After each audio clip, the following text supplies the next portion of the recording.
चले जाओगे जहाँ भयंकर बर्फ गिर रही है, -20 हो, -25 हो, वहाँ पर भी अपने नापेंगे शरीर का तापमान तो वही आएगा 98.6 डिग्री फ़ारेनहाइट। न कम होगा न बढ़ेगा।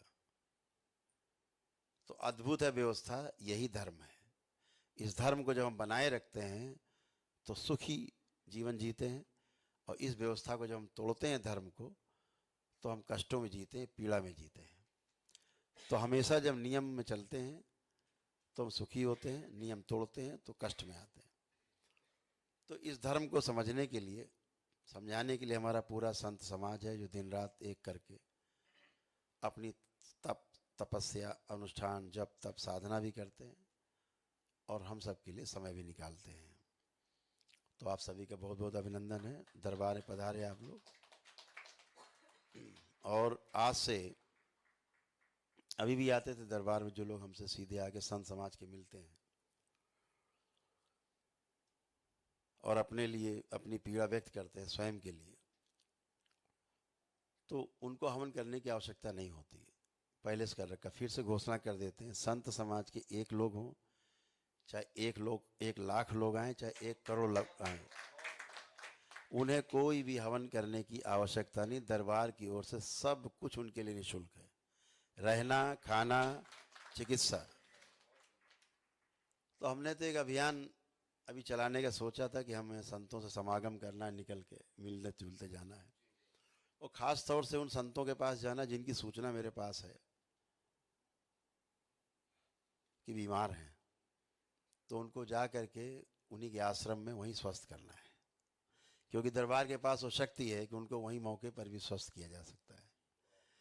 तो एक अभियान बनाया था निकलने का, वो अभियान जारी रहेगा और शुरू होने जा रहा है।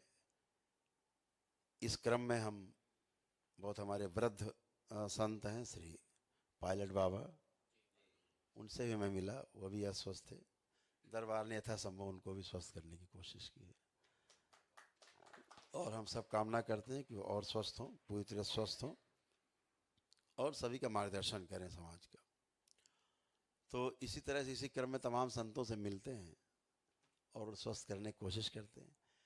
कुछ संतों से समागम के रूप में मिलते हैं, उनसे राष्ट्र के बारे में, समाज के बारे में चर्चा करते हैं, बेहतरी के बारे में, कैसे अच्छा हो, कैसे आगे बढ़ाया जाए, कैसे संदेश आगे जाए, सनातन धर्म कैसे और मजबूत हो, इस पर भी चर्चा करते हैं। तो ये क्रम थोड़ा और अब तेज होगा और तेजी से बढ़ेगा।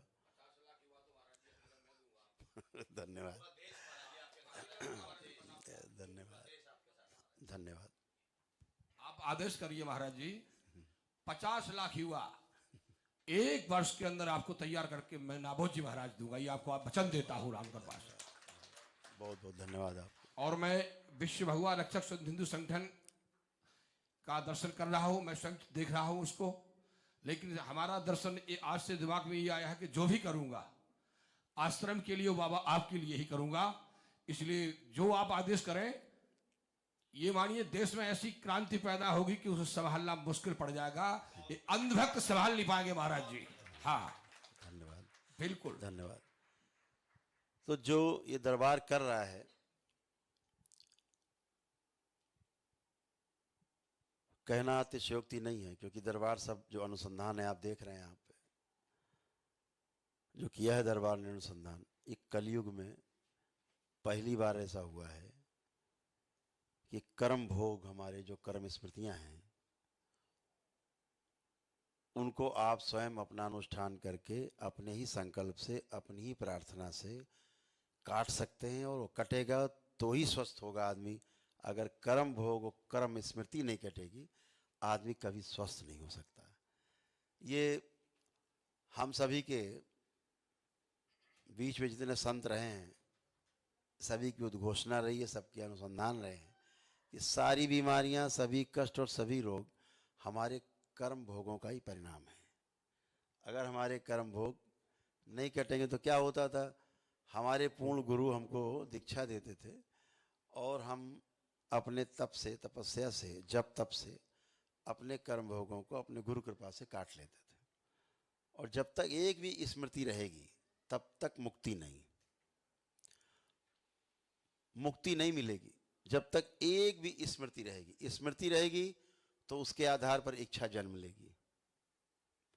इच्छा होगी, उसके आधार पर पुनः से आप कर्म करेंगे और पुनः से कर्म स्मृतियां बनेंगी। और जब तक कर्म स्मृतियां रहेंगी, कर्म भोग बाकी रहेंगे, तब तक 84 लाख योनियों से मुक्ति का कोई रास्ता नहीं। तो आप अपने जब तब से, हमने गुरुओं से यही सीखा, यही समझा कि अपने ध्यान साधना से हम अपने कर्म भोगों को धीरे धीरे करके काट लेते हैं।